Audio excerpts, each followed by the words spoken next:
production. Oh, he's unbelievable. He's unbelievable. And so there are so many incredible ventriloquists, and I'm certainly not dissing anyone. I'm just giving you my opinion and the way I do. You asked me what I would consider. That's how I consider my show. That's the type of humor I try to write. So. Sure. Well, we have Steve Axtell is here joining us, and he said, Vicky. So can you talk a little bit about when Vicky was created and why she was created? Yeah, that's a Steve Axtell original, as is my Donald Trump puppet. So, and you created my Bernie Sanders, and I'm telling you, in the next few weeks, you're going to be seeing Bernie and Donald. I'm going to do a video with them. I had to see it. Can I do this? Yeah, okay, I can get it both in. Vicky the Cougar came out of, and a lot of my characters have been like this. Vicky the Cougar came out of life experience. We all grew up watching movies where you see these blonde bombshells that have these enormous fake breasts and blonde hair and just they look more like they're made out of plastic than flesh, right. And we've seen the movies and the TV shows. And so in my head as a little Texas boy, I'd never been to Hollywood. I didn't know, I just thought they were movie characters. I didn't know they really existed in real life. So then suddenly I win America's Got Talent, and I'm thrust into that world. And the year afterwards, I was invited to Emmy parties and all kinds of parties, Oscar parties, and all these parties going on in Hollywood. And I'm sitting there and I'm looking around at these people. I was even invited to the Playboy Mansion, and look, I'm as heterosexual as it gets, and I hated it. I felt like I needed to take a shower in hand sanitizer after I got out of that place. I hated it, but I had to, because the Mirage was actually courting Playboy to see if they could bring him in as kind of a partnership, and so they wanted their headliner there, and so I was just like, I just got the willies. I love my wife. I'm a one-woman man. I'm not a philanderer, and I wasn't. It was not fun. But I don't like parties. I'm the most boring person in the world. I cannot stand loud music, and I cannot stand all the goings on. I love being in front of people. I don't like being in the crowds. And so parties were horrible. But anyway, I'm looking at these women, and I'm going, oh my God, these are real people. This isn't a Hollywood. They're basing these characters on. And so I decided then and there, I said, I need a cougar puppet, and at the time the word cougar had really gotten popular. And so my first person, the first person I contacted was Steve Axtell. And by the way, speaking of Steve, one of probably the most delightful part of my career has been being able to meet some of my heroes. I had been following Steve Axtell for years before America's Got Talent, and I had looked longingly at his website many times and gotten his catalogs, and at the time I just didn't have any money. I couldn't afford anything that he did, because I was broke. I was really not making a ton of money. I was just trying to pay the bills. And so, to be able to become friends with people like Steve and Steve Axtell and Dan Horn and some of my, friends that were legends to me. I became dear friends with Clinton Detweiler, and I always considered him an amazing mentor. I even brought he and his wife Delia out to one of my anniversary shows, and it was such an amazing honor. He passed away shortly after that, but wow, what an amazing experience that was to get to know them. So that's one of my favorites. But so my first person to think of was Steve, because he makes the latex puppets, and I'm thinking, how perfect, the latex puppet for a woman who's more latex than human. So right. And he did a magnificent job. Vicky is still one of the most popular characters I do. Wow. So I'm curious, in bringing Vicky into your show, into your writing room, what was it like? Because were your writers before that, I assume that they wrote for stand-up comics and things of that nature. So did you have to adjust their thought process on the fact that they're writing for two people on stage? How was that? It was for them, because that's what I've been doing since I was 10, so it wasn't an issue for me. But and really, what happens is I do have two writers, but I do most of the writing, and what I do is for example, my writer John Max just recently sent me a script for Dougie that I'm going to be doing. I'm hoping, I'm not positive about it, but one of my dreams was to play comedy clubs before America's Got Talent. I auditioned for them. I would send them my videos, never got a bite. And so and then I One America's Got Talent and rocketed past comedy clubs to being a headliner in Vegas. And so I've never been able to fulfill my dream of doing a comedy club circuit. So as we were looking at this COVID thing, I'm dying to get back on stage and perform again, dying to. I can't wait. And so my agent calls me and he goes, you know what? They're going to start opening comedy clubs at 50%. Would you be interested in, and I said, absolutely, yes, do it. Take it. I want to do it. I can't wait. So we're writing a show specifically for comedy clubs coming up here, hopefully in the summer. I'm not positive it's going to happen, but it looks like it will. And so this is going to be so much fun for me to be able to finally, I'm doing things in reverse. Most people go to the comedy clubs and work their way up, and I'm doing things in reverse. But, anything for a dream. I still haven't done a cruise ship, and it's a dream of mine to play a cruise ship. So one of these days I'm going to play a cruise ship just for fun, just because I want to. But so he sent me the script for Dougie, and he knows what I do. And this is the exchange that we had was so funny because he said, here's my idea. It's our first draft. And I said, you know me, I'll take this modeling clay and turn it into a masterpiece, because that's what it is. It's a basic idea, and then I take that idea and I write all the lines and I write the show based on their ideas. And then he texted back to me and he goes, "That's because I work with Michelangelo." And I'm like, I'm the clay for Michelangelo. And I'm like, well, that's very nice of you. I sent the little bashful meme. Wow. Well, I'm curious, was there ever an impression that you've had to work like the hardest on, maybe that you just had to keep working at till you got it down? Yeah, the hard ones are the more, and this is not an insult, but the more bland ones. Okay. For example, like Frank Sinatra. And I don't mean it's bland in that it's not fun to listen to. He's got an absolutely stunningly beautiful voice, but there's nothing, when I'm doing Dean Martin, you can go, well, the moon hits your eye like a big pizza pie or some more. You can put that. Yeah. You see what I mean? You can put those vibratos. Okay. And Michael Jackson, I'm gonna make a change for the 100th time. You can find those little vibratos and those little things. Whereas Frank Sinatra's just like, fly me to the moon. So it's like, he's not doing anything that I can, as an impressionist, I can grab a hold of. So that probably took me the longest, was to learn Frank Sinatra.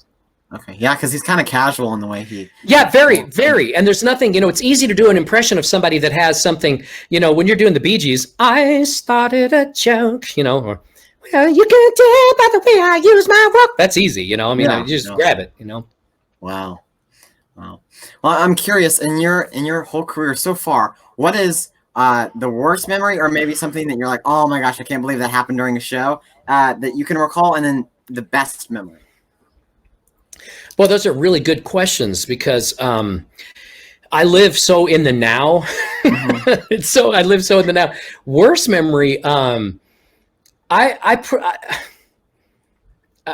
don't have worst memories, because I'm a person who, probably the best advice, and this does lead into worst memory. Mm-hmm.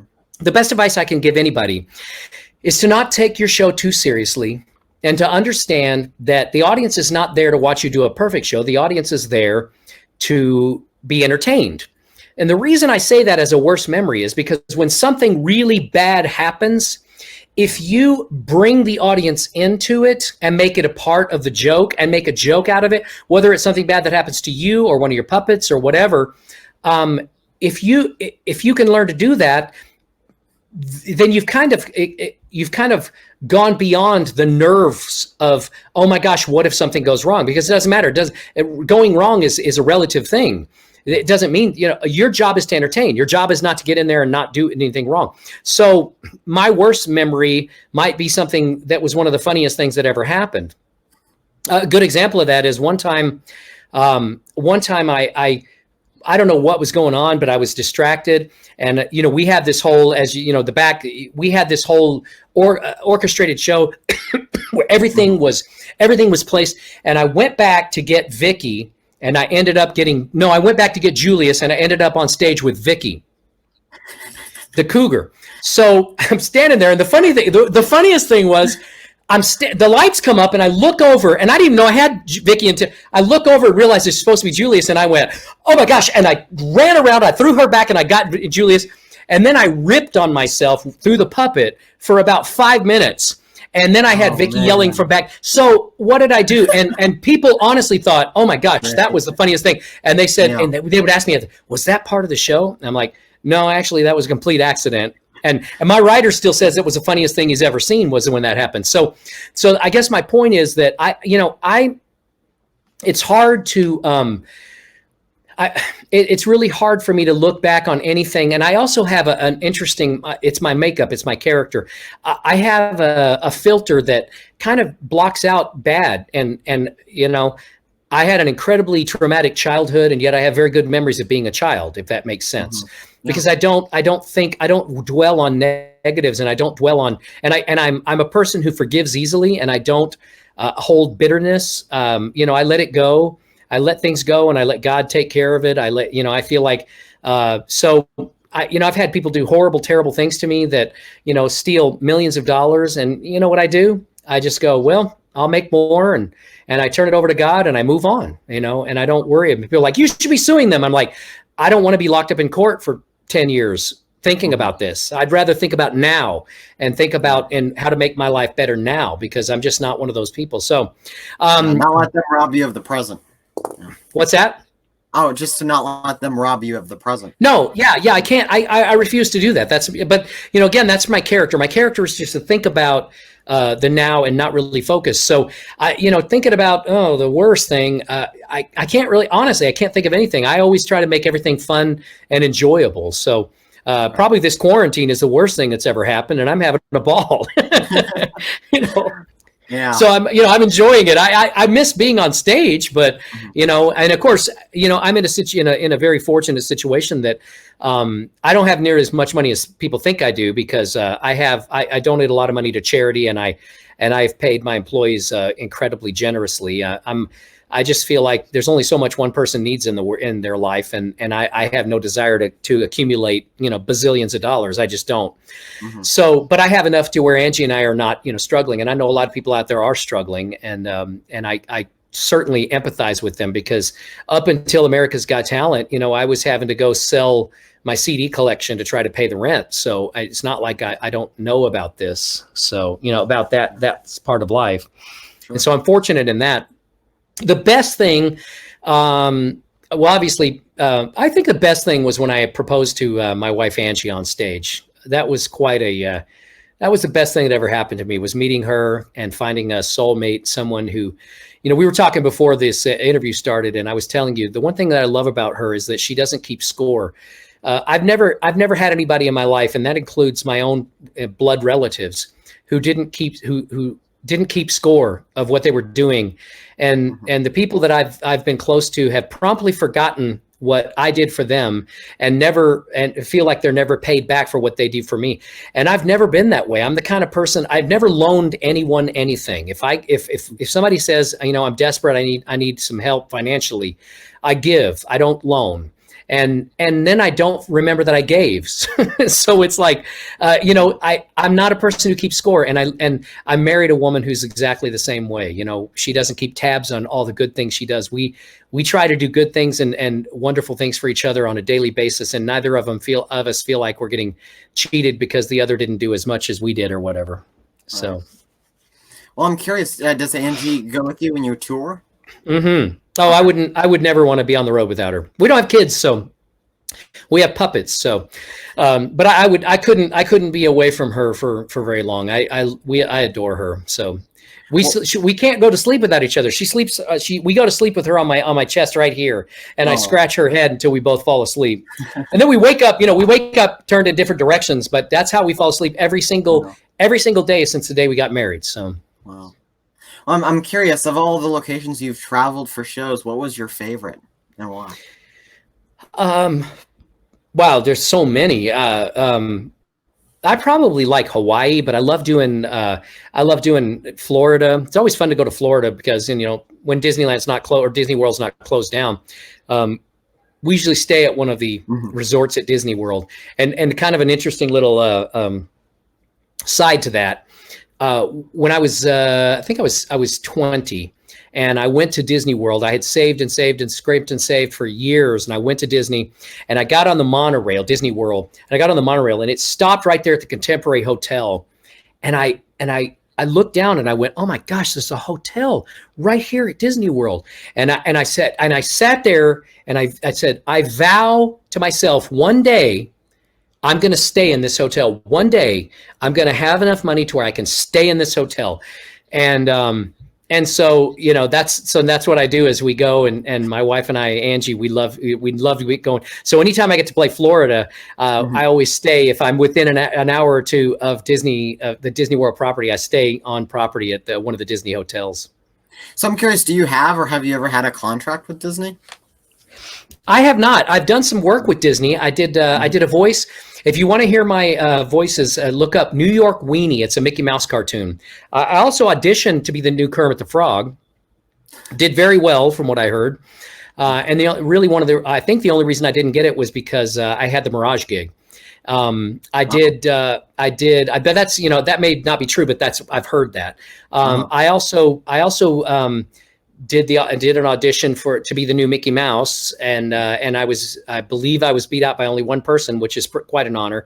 And then I did 3 voices in a Mickey Mouse cartoon called New York Weenie, and it's Mickey Mouse is with Minnie, and he gives her a hot dog, and the actual hot dog, the actual weenie, jumps out of the bun and starts running all over New York. And I've seen that one. The voices that I do are the 3 guys playing cards under the bridge. And there are 3 guys, and they're like scruffy, and they're like, I'm all in, And so I did all 3 of those voices, and then afterwards they gave me an actual film cell from that, and it's hanging up in my dressing room. Sorry, my nose is itching so bad right now. Neat. No worries. And if you have a comment for Terry, make sure to post it in the comments. I'm going through those as they come in. So I'm curious. We talked a little bit about it with Vicky, but I'm curious because your show is a blend of some of the top soft puppets with the top hard figures that you can get in today's market. Where's your mind creatively when you go in to create a character? How do you say, I want this to be a hard figure, or I want this one to be a soft puppet? What's your process behind it? It completely depends on what type of character I'm creating. I know there are some that are exclusively soft puppets, and I'm fine with that. I started with the hard puppets. I got a little Willie Talk from Sears, and then I moved up to a deluxe vent figure from North American Association of Ventriloquists, NAAV, or what was it called? It was in Littleton, Colorado. I don't think it was NAA. Maybe it was Mayhair. It was a Mayhair shop.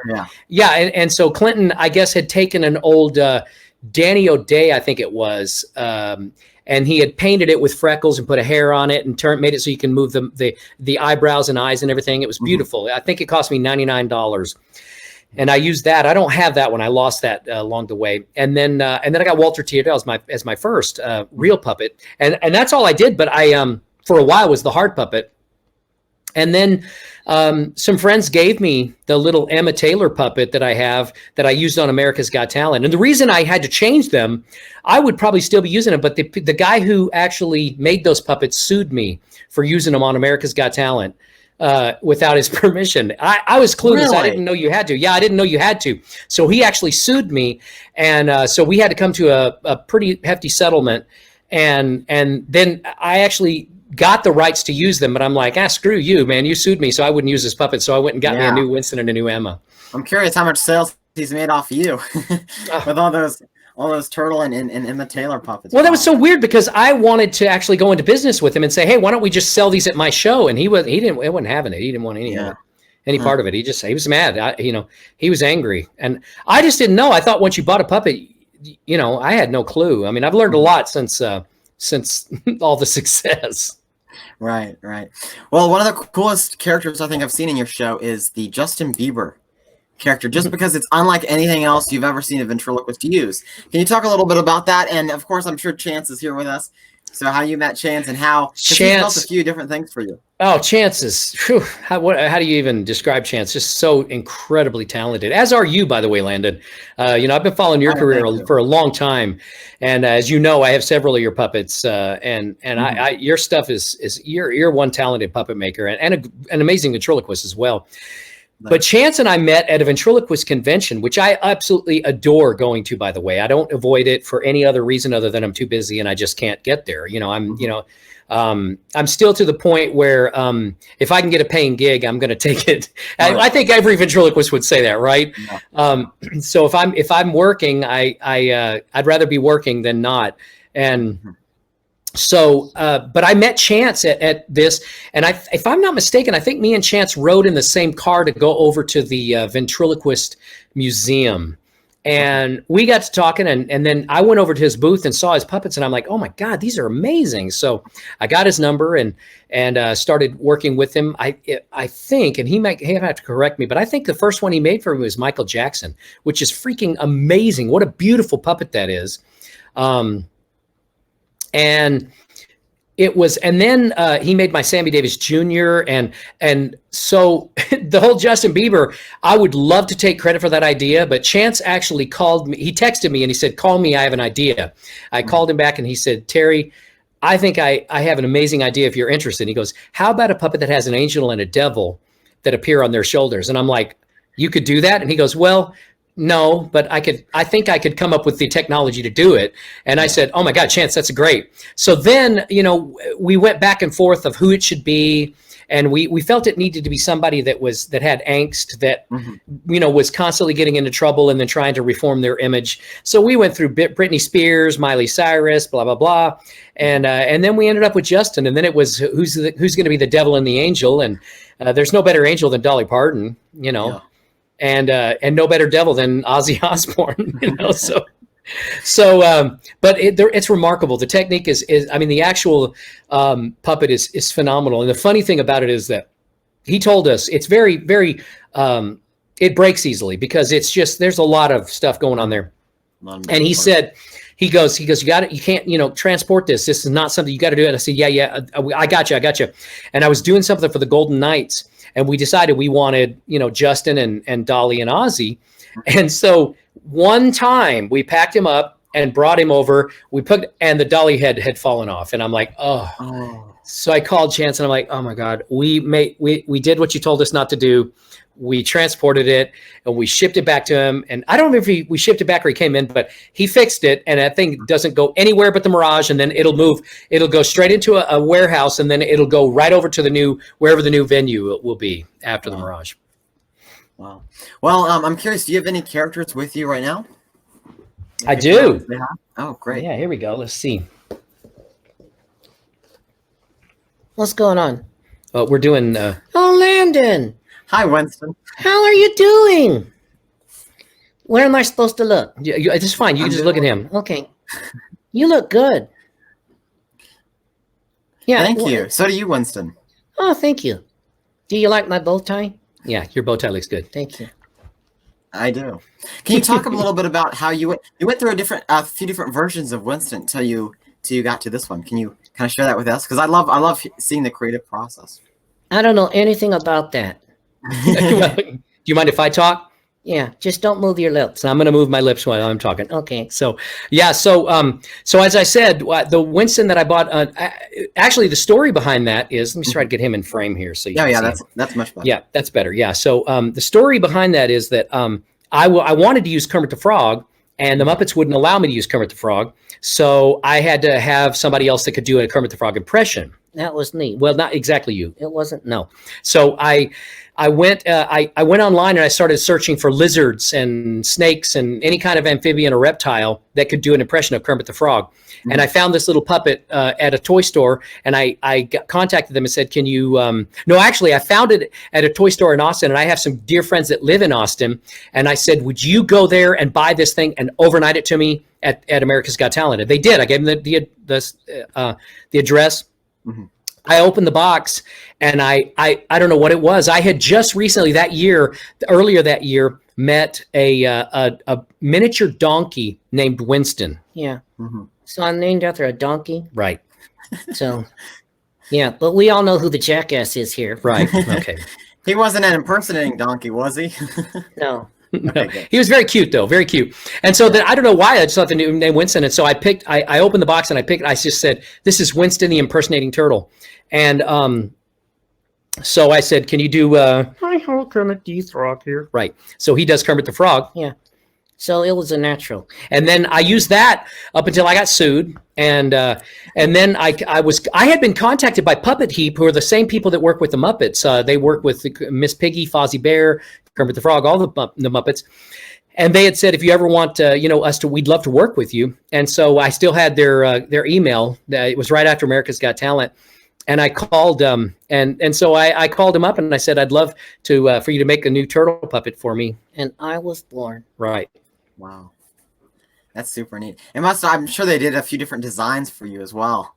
And yeah, they did. So you could get the right Winston. Wow. That's super neat. Does Winston have a favorite song or impression that he likes to do that he could share a little bit of it for us today? Yeah. You want to do one? Yeah, okay, I'll do one. I was born by the river in a little tent. Oh, and just like the river, I've been running ever since. It's been a long time coming, but I know a change gonna come. That's Sam Cooke. Yeah. So we just did that. Julius did that. Yeah, I can do them all. Yeah. Giving Julius a run for his money, Winston. Thank you. Wow. Well, I'm curious. So in the past few months, we've seen your name in the titles on different things people were sharing around, and about you and the Mirage and relocating theaters. Could you clear that up and kind of share that with us? I'm out of here, man. No, I'm not talking. I'm not talking about this. Yeah, okay, you go. No, so that's kind of a funny story. So from about September of last year, I had been approached by the MGM, not the Mirage, but the MGM, and they said, we are so honored that you've been a part of this company for so many, this company and this family, and we would love for you to stay with us for as long as you want. And obviously, the city of Vegas is proud of you. And so, but would it bother you if we want to use the theater that you're in for other types of entertainment? And they said, would it offend you or hurt your feelings if we moved you? And I said, absolutely not. I mean, I've been there for 10 and a half years. And by the time we do the move, I'll be there 11 years. I'm very proud of that. And they said, well, it's not like, every other entertainer in Vegas has gone through the same thing. They play one venue for a while, and almost none of them get to stay in the same venue for that long, though, for 11 years. And so I'm like, great, man, it'd be kind of fun anyway, because 11 years in the same place, it gets a little stale for me as far as the restaurants that I can go to and everything. So they started we started talking about different places to move to. And we were going to make a big announcement, and it wasn't going to be, I didn't get fired from the Mirage. That was not the way it was. They wanted to, I had a contract that went through 2022, and they just said, can we do away with this contract so that we can get you into another casino, another room? I said, absolutely. So this is all going to be a positive thing, and we're going to make a big announcement. Well, an employee that quit was privy to that information, and they decided they wanted to try to hurt me. So they went to the press and tried to make it into Terry Fator gets fired. And I'm like, and I wanted so badly to come out and start talking, but all my manager and my press agents, they're all like, just don't say anything. Just leave it alone. And, it died away pretty quickly. And then, of course, we were going to make the big announcement probably in March or April. And then, of course, COVID shut everything down. Yeah. And so there's probably 3 to 5 rooms that we're looking at that we're very interested. I think there's one that is the front runner. I'm not going to mention what it is now because I don't want to put people on a wild goose chase because I don't know if it's guaranteed. Mm-hmm. So but yeah, it was never that Terry Fator got fired. It was that I was going to move. I was going to find a new home, and I'm happy with that. I love playing Vegas. I like doing the road shows too, though. I don't think I ever want to stop doing road shows. I like working. I like performing. And I get so many letters and emails from people all over the country, all over the world, actually. And I haven't been able to do international, but I want to, where they say, my 96-year-old grandmother or grandfather wants to see you so bad, but there's no way I can come to Vegas. And when I get those emails and those letters, I immediately send it to my agent and I say, can you get me into that area so they can come and bring their grandma or their grandpa to it? So, I'm all about my fans. I love my fans so much. I'm so appreciative. And I realize everybody can't travel to Vegas, and so that's why I keep doing road shows, and I always will. I love it. Wow. I'm curious, how many characters do you have in your show in Vegas? Oh my gosh, I think at last count I was doing I think 18 characters.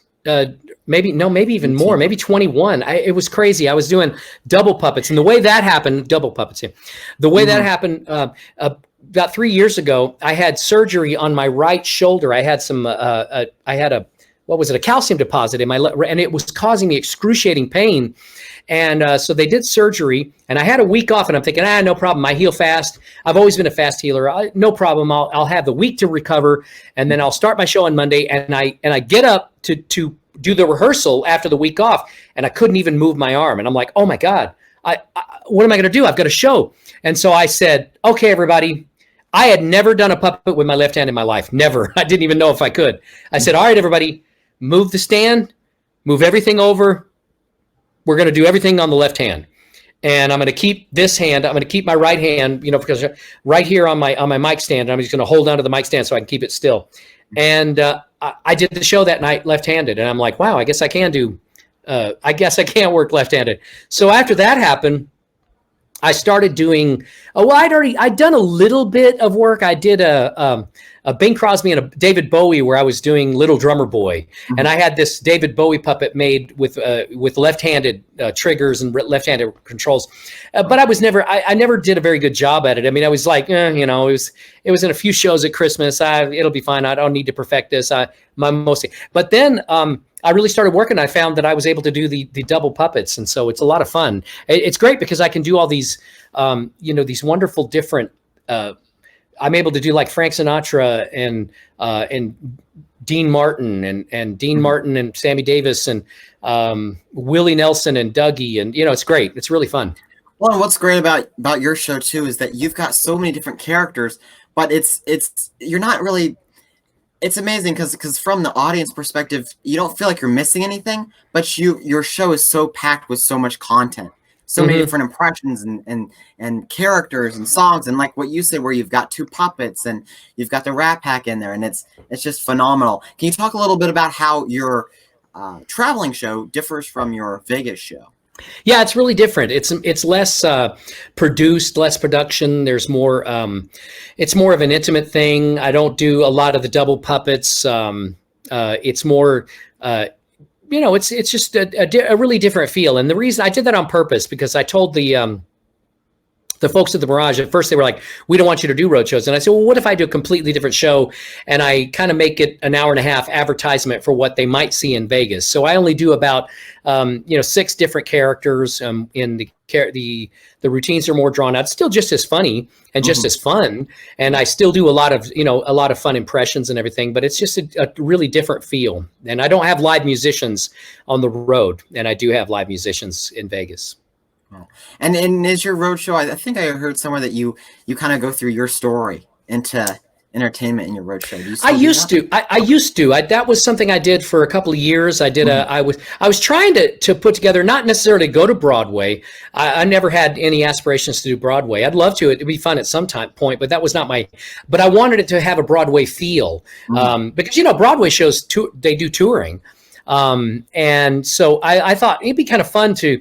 I hadn't really done much acting since I was young. And I thought, I'm going to make a real theatrical production and kind of make it a Broadway feel of this. And so I dressed up I was raised as a janitor. And so I dressed up in a janitorial, coveralls, and I had a mop, and I had pretend that the mop was my microphone.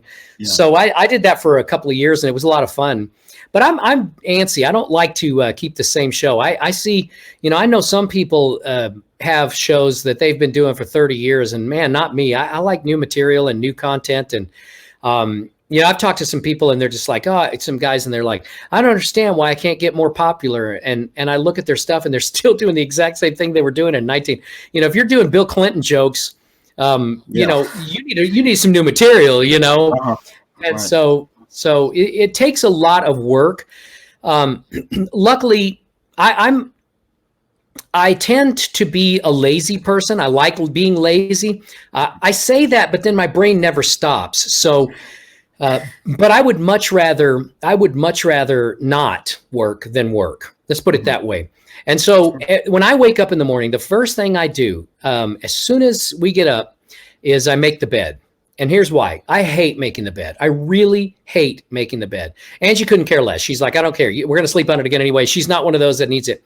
And she's like, why do you do that? And I told her, I said, because if I start the day doing something I hate to do and I don't want to do, then I've already set the tone for what my day is going to be like. I know that I can do something I don't want to do. And that means when it comes time to sit down and start working, I love playing, but I love performing. I don't like writing and I don't like rehearsing. But if I start the day doing something I don't want to do and making myself do it, then I've already set the tone of what kind of day I'm going to have. So a little advice for folks out there. I love that. We have a comment from John and Crystal McLennan. They said, Terry, when you're doing so many shows, when do you make time to think and create new stuff? I always think and create new stuff. My brain never stops. And now that I had notepads when I was younger, but now I have my iPhone. As soon as I come up with an idea, I immediately grab my iPhone and I go to my notes and I write it down because I forget. I'll come up with the most brilliant idea in the world. Oh my gosh, this is going to be a great thing. And if I don't write it down tomorrow, I'm like, what was that idea? Oh my gosh. So I always write it down. And if it's an idea for a puppet or an idea for a song or an idea for, a character or a routine. So I always have to do that. Sure. We have another comment from Susan Frost. She said, Terry, you picked my friend to be Lady Gaga on stage a few years ago. Funniest show segment ever. I love doing that. That's one of my favorite parts of the show is when I bring somebody on stage. And I'm so happy that Steve Axtell started selling those masks. That's and man, I'm telling you, if you don't have one, you need to go to axtell.com and get yourself one of those masks. It's just going to be your best friend because it's always funny. It's something, I've taken it. I don't know if you saw when I did it to Michael Strahan when I was on Strahan and Sarah. It's just fun. It's easy. It's I think every ventriloquist should own one of those masks. Every ventriloquist needs one. Yeah, it's phenomenal. Well, Terry, in wrapping up here, what do you hope to see from the future of ventriloquism? I hope to see the same thing that's been happening. I mean, there are some, ventriloquism. People ask me, they say, but when I first won America's Got Talent, people said, do you think ventriloquism is a dying art? And my response to that was, ventriloquism has never been a dying art. It's always had amazing performers and entertainers, always. Yeah. It's just that they weren't in the mainstream and they weren't being seen. People didn't look at, at ventriloquism as a viable art form for adults.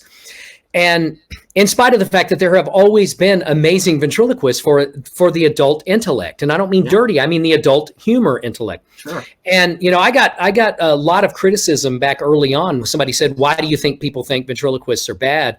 Or all ventriloquists are bad?" And I said, "Well, when was the last time you saw a good ventriloquist?" What I meant was, the ventriloquists that come to the churches and do children's church, they're usually people that are playing around with it. They're not really, and that's the one thing that gets stuck in people's minds is what they saw come to their elementary school. And I was not trying to insult those who do that because there is a place for that.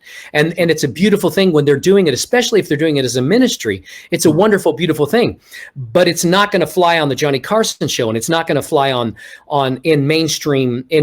the mainstream entertainment system. So I was not insulting. I was stating a fact. And so what I love now is that I think that the explosion of ventriloquism, starting with Jeff Dunham and his phenomenal success, and then myself, I'm honored to be a part of that. Yep. And Darcy Lynn, and for every